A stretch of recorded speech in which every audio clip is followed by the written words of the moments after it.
Hello students, আমার চ্যানেলে তোমাদেরকে স্বাগত। শুরু করছি ক্লাস 11-এর ফার্স্ট সেমিস্টারের একটি এডুকেশনের ক্লাস। দেখতে পাচ্ছ তোমাদের সামনে রয়েছে ক্লাস 11 ফার্স্ট সেমিস্টার রায়মার্টিন প্রশ্নবিচিত্রা। তো এই প্রশ্নবিচিত্রা থেকে কিন্তু আমরা শিক্ষা বিজ্ঞান অর্থাৎ এডুকেশন সাবজেক্টের কিন্তু অধ্যায়ভিত্তিক এমসিকিউ করছিলাম।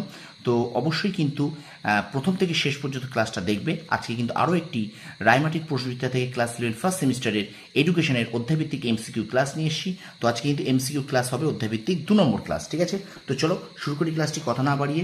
তোমাদের এডুকেশনের প্রথম যে অধ্যায়টা আছে, প্রথম ইউনিটে আছে দেখো শিক্ষার অর্থ, ধারণা ও লক্ষ্য। এই ইউনিটের প্রথম যে পার্ট আছে শিক্ষার অর্থ, এখান থেকে কিন্তু আমরা প্রথম পর্ব শেষ করেছি।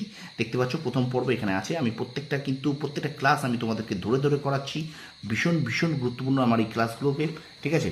আর তোমরা অবশ্যই কিন্তু একটু লাইক করবে, কমেন্ট করবে, বন্ধুদের মাঝে বেশি করে শেয়ার করে দেবে, ঠিক আছে? তো এইগুলো কিন্তু প্রথম পর্ব এই পর্যন্ত হয়ে গেছে শিক্ষার অর্থ অধ্যায় থেকে। তো আজকে আমরা করব এডুকেশনের 2 নম্বর ক্লাস, ঠিক আছে? এখান থেকে করব 33 দাগ থেকে 2 নম্বর ক্লাস, এবং আমরা পরের যে চ্যাপ্টারটা আছে সেটাও একটুখানি আমরা পড়ে নেব, ঠিক আছে?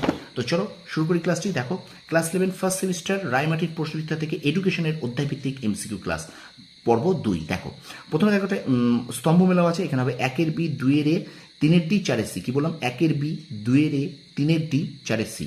আচ্ছা, এবার দেখো আরেকটা স্তম্ভ মেলাও আছে। 1-এর সি, 2-এর ডি, 3-এর বি, 4-এর এ। 1-এর সি, 2-এর ডি, 3-এর বি, 4-এর এ, ঠিক আছে? এবার দেখো বিবৃতি কারণ আছে। দেখো বিবৃতি কারণ কি বলছে এখানে, উত্তরটা দেখে নাও। এ ও আর দুটোই সঠিক এবং আর এর সঠিক ব্যাখ্যা, ঠিক আছে? পরের প্রশ্ন চলো। আচ্ছা, বিবৃতি কারণ আমি তোমাদেরকে বারবার বলছি আমার ভিডিওটা যাতে বেশি লং না হয়, সেই কারণে আমি বিবৃতি কারণটা পড়ি না। তোমরা অবশ্যই কিন্তু উত্তর দেখার আগে বিবৃতি কারণটা ভালো করে পড়ে তারপর উত্তরটাকে ভালো করে দেখবে, ঠিক আছে? আচ্ছা, 36 দাগ দেখো বলছে জীবিত মৃতের মধ্যে যে তফাৎ শিক্ষিত অশিক্ষিতর মধ্যে তাই তফাৎ বলেছেন অ্যারিস্টটল। আচ্ছা, সংকীর্ণ অর্থে শিক্ষার একটি বৈশিষ্ট্য হলো বিদ্যালয় কেন্দ্রিক।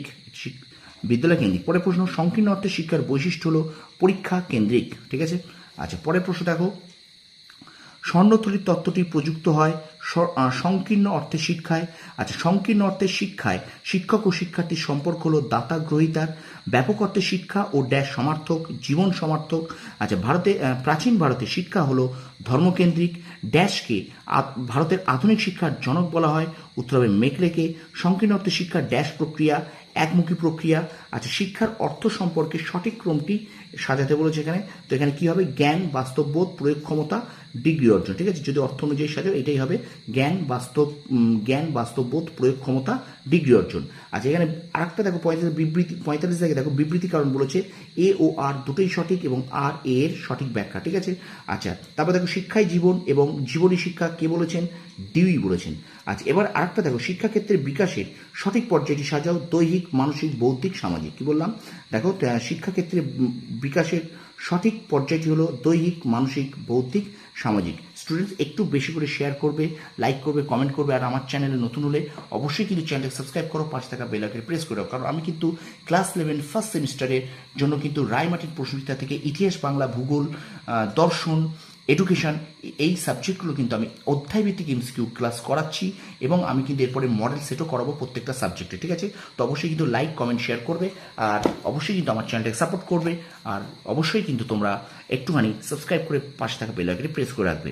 তারপর দেখো চলো ভিডিওটা এগিয়ে নিয়ে যাই। তারপর দেখো এডুকো শব্দের অর্থ হলো বাইরে নিয়ে আসা বা নিষ্কাশন করা। পরের প্রশ্ন দেখো, শিক্ষা হলো দেশকে ও জাতিকে ভালোবাসার প্রশিক্ষণ দেওয়ার কৌশল। এই কথা বলেছেন কৌটিল্য। বিবৃতি কারণ আরেকটা আছে দেখো এ ও আর দুটোই সঠিক, আর এর সঠিক ব্যাখ্যা, ঠিক আছে? আচ্ছা, বিদ্যা যা বিমুক্ত হয় কথাটির অর্থ হলো যা মানুষকে মুক্তি লাভে সহায়তা করে তাই বিদ্যা। এবারে দেখো আমরা তোমাদের বি পার্ট যেটা আছে শিক্ষার লক্ষ্য, অর্থাৎ এই যে চ্যাপ্টারটা শিক্ষার অর্থ, ধারণা, লক্ষ্যের শিক্ষার অর্থ আমরা পড়লাম। এবার আমাদের বি পার্টে আছে দেখো শিক্ষার লক্ষ্য। এই অধ্যায়টা আমরা আজকে শুরু করে দেবো, ঠিক আছে? তো চলো এই শিক্ষার লক্ষ্য অধ্যায় থেকে এবার এমসিকিউগুলো পড়ি।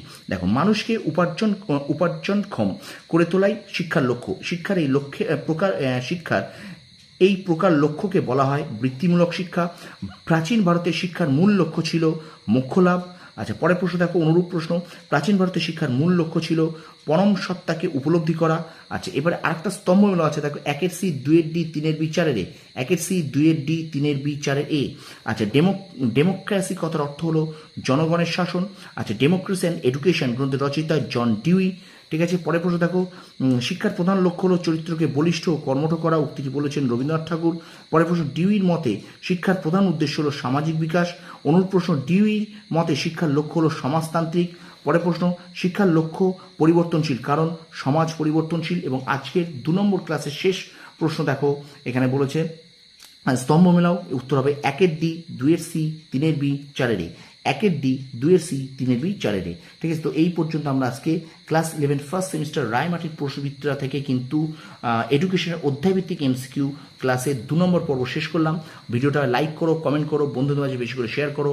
আর বারবার বলছি, আমার চ্যানেল নতুন হলে অবশ্যই চ্যানেলটা সাবস্ক্রাইব করো, পাশে থাকা বেল আইকন প্রেস করে রাখো। তোমরা সফল হও, তোমাদের সাফল্য কামনা করি। ধন্যবাদ।